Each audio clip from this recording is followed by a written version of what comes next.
Our guest today has been described as a real-life Roy of the Rovers, prolific and popular with the supporters. Hello and welcome, Mr. Kerry Dixon. How does it feel to be spoken about as a football legend? I'm very honoured as far as that's concerned, you know. I mean, legend really applies. It depends how people see the word legend, you know.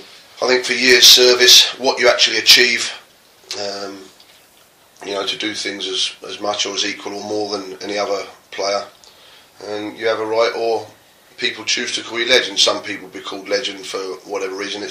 And like a lot of other things, like world class, it sometimes get branded about a little bit far too easy. But if people want to call me that, I'm more than happy and very proud to be associated with that name. Who or what inspired you to become a footballer? I suppose it's my dad, really. I mean, he was really the one. He was a footballer himself. We watched football. He used to take me to football as a kid, and really, you know, I loved playing the game myself, and there certainly wasn't any inspiration in terms of a player. I used to go and watch Luton Town as a kid, stood on the terraces, played for them as a boy as well. In terms of their youth, well, their under-11s, their academy sides is what they're called now. But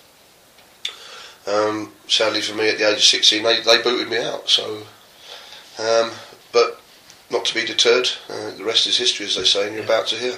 Yeah. When, as a young kid, you get told that you're not going to make it as a footballer, how do you kind of take that? Did you think that your chance had gone at that point, Kerry, or did you feel as determined as ever with a belief that you're going to make it? I always believed that I could make it, but I also believed there was a lot of luck, and I actually got told I wasn't going to make it twice. First time by David Pleat, who let me go as youth team manager at Luton at the time. He decided that he wasn't going to take me on as an apprentice, and that was at the age of 16, when I think they took 13 apprentices that year, and some good players, you know, but he decided he wasn't going to take me in, and they let me go at 16, which is a bit devastating, really. Yeah. But nevertheless, I had to do something, so I went and got a tool making job, got an apprenticeship, and I spent 4 years at that and 5 years in college actually getting my indentures. Having said that, I hated every minute of it. Didn't like being in a factory at all, and I haven't been back in there since the day I left, or any factory, that is. Yeah. You said you'd been released twice. Who was the other club you got released from, Kerry? Well, how it worked was that at the age of 16 I got released by Luton, went and did an apprenticeship, but I also played football, and I went non-league with a fella called Brendan McNally at Cheshire United, and he took me there. He's a friend of my dad's. He played football for Luton Town. He played in the 59 Cup final. I played with my dad, who played for Luton and Coventry, and he gave me a chance, played in the reserves, got in their first team as a 16-year-old, and scored goals for Cheshire, who was at the Isthmian League, and Spurs saw me playing this youngster, and they came and gave me a trial, and they liked what they saw, and Peter Shreves, who was reserve team manager at the time, decided to offer me an apprenticeship at Spurs. I had to decline because I was already doing an apprenticeship tool making, and I wasn't going to give up my job, because in apprenticeship you could be told again, and then you've lost the trade. So I decided to continue with my trade, and Tottenham took me on as a part-time pro, and gave me a part-time pro contract for a year. I finished top scorer in their youth team, 32 goals in the South East counties it was at the time. But sadly, at the end of the season, I was told that they weren't going to offer me a deal because I'd be too old for the youth team. And at the time, they had people like Mark Falco, Terry Gibson, Colin Lee, Ian Moores, all playing up front, and they were all be ahead of me, and with places looking to play in the reserves even. So they decided to let me go, and that was a gutter as well. Yeah. And so then I went non-league, and went back with Brendan McNally, who'd moved on to Dunstable, which is my local town, if you like, and I loved every minute of it. And Reading finally saw me when I scored 52 goals, which was a Southern League record at the time, in playing for Dunstable, and Maurice Evans signed me for Reading then. Blimey. Can you pinpoint when you actually heard of Reading's interest in you, Kerry? Well, clubs were being linked with me all the time at Dunstable. You know, people were rumoured scouts, and this one was rumoured to be watching. And I just loved playing for Dunstable. I just loved it. I mean, when I got released from Spurs, I had offers from Orient and Brentford and some of these London clubs to go for trials, but I wasn't interested. Yeah. It worked once for me at Dunstable, and I believed in my own ability, and I loved playing, and I was quite happy to continue. I'd have been in my third year of my apprenticeship now as a toolmaker. Hated it, but I was determined to finish. Yeah. I have an inner determination when I want to do things or succeed in certain things, and I was determined to finish that, and so I played non-league, and eventually Reading was the club that came in with a 20,000 bid for me from Dunstable. Yeah. What was your first impressions of Reading as a club? I loved the idea of being a full-time footballer, but having said that, the first year I was combining as a part-time pro once again to finish my apprenticeship, and I used to train with the team.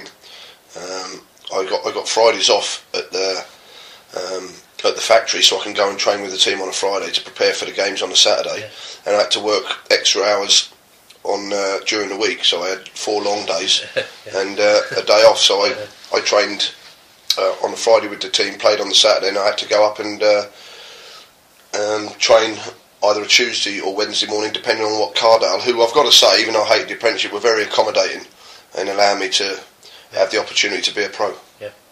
What do you remember about your first team debut for Reading? At Brentford, 2-1. I think I scored on my debut. Just scored a winner, I think. A tap in from a yard. It wasn't necessarily a trademark, but anyone who ever knows me knows that my goals come from everywhere, and I don't care how they go in as long as my name's on the score sheet at the end of it. Yeah. Talking about scoring goals, was you one of these players that used to rehearse your goal celebrations on the training field and practice doing the triple backflips and all that sort of thing that you see players do? No, I think that's a sign of the times that came when the television exposure became a lot more, It wasn't a goal-scoring celebration. I did a few, and my arms were aloft. It's just what you felt at the time, what you do. Sometimes I'd jump. I never did rolling over, running around flags or anything, backflips or none of that. I just did. I used to run, hug teammates and arms aloft and that sort of thing. But no, it was a much more traditional approach from me, I'm afraid. Boring, some might say. Yeah. How would you describe the feeling of actually scoring a goal to someone who's never played the game before?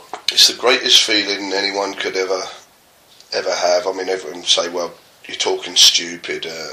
There's things in life that would cause more emotion, but scoring a goal, and I mean, it wasn't the greatest goal I scored, but I scored at the clock end at Highbury when I made what is now the Premier League debut. It's the old First Division, and there must have been, I don't know how many thousands of Chelsea fans in there, but when I volleyed in a goal past the great Pat Jennings, international back four it was, and it was an amazing scene, an amazing experience. To score a goal in the Premiership is something I'll never forget. And the same when I scored my first goal for England, but I'll tell you about that a bit later. An amazing 51 goals and 116 appearances for Reading. What one stand out? I don't know where they got the extra 6 appearances. I think it was 110, but I was always been pretty good on my stats, Which goal stands out? I don't know. The first one I remember, but I remember playing in a game against Watford in a Full Members Cup tie, I think, or whatever it was, one of these lower trophies that were being played for in them days, but maybe not the full members, but it was might have even been the old League Cup. I'm not sure, but. We beat them 5-1 and I scored a goal in that. But during the course of my final year at Reading, I was being linked with so many clubs, and ultimately it was Chelsea that signed me. But Watford and Graham Taylor, who tells a story now about he should have signed me, but he watched me too many times and couldn't make his mind up. So I had good game, poor game, average game, good game, and really he said that he learned something from me. He should go and watch a player, see what he sees. If he likes something, sign him. And he said he's taken that ever since. But it was always going to be Watford ever since I played that game against them. So the goal against them was just something that stood out. Yeah. How do you look back at your time at Reading now? I loved my time at Reading. It was, the first year was as a part-time pro. Second year wasn't as productive. I was full-time. I thought I'd improve, but the improvement didn't come immediately. It really was in the final year that I really set it alight, and I became top scorer in the old third division. Yeah. And that was the thing that really got clubs interested in me and really set me on my way. But I'll never forget Maurice Evans for giving me the chance. Sadly, he passed away. A great man, and you know, he gave me the opportunity. He decided to have faith in me. He signed players such as John Aldridge for Oxford. Found a lot of decent players. You know, that Reading side we had was the likes of Neil Webb, who played for England. Laurie Sanchez played for, managed Northern Ireland and played in the Premier with Wimbledon. Scored a goal in the cup final. So had some good players. Yeah, yeah. How aware of you at the time was you that the deal between Reading and Chelsea nearly collapsed over? They were haggling over this £25,000 fee if you was going to go and play for England. Well, Roger Smee, who was the chairman then, and Ken Bates. You know, if you know the two people yourself, then you'd understand why they'd haggle over 25 grand. At the time, I wasn't really aware of it all. Papers were speculating, but it happened. You know, and I mean, Chelsea really came out of the blue. It only come to light afterwards that they were haggling and so on. But Chelsea Ken Bates just turned up one day in his Rolls Royce, and Roger Smee said, "You're not going training. You're going down to train at Aberystwyth with Chelsea, and the chairman will be here soon, so if you need some stuff, get it together." And that was it. And I went, and Bates had already talked me into signing for Chelsea on that trip. I didn't let him know because I still hadn't decided the wages, but pretty much I'd already been convinced I want to go to Chelsea. What were your first impressions of Chelsea? I hated the Aberystwyth training camp. If I wasn't convinced, which I already was, that first day running up and down the sand dunes, and I was so ill, and training with the boys, it was really hard training. John Neal was the manager. I met him and John Hollins and Ian McNeil down there. Ian McNeil was the assistant manager and John Hollins was the coach. Yeah. And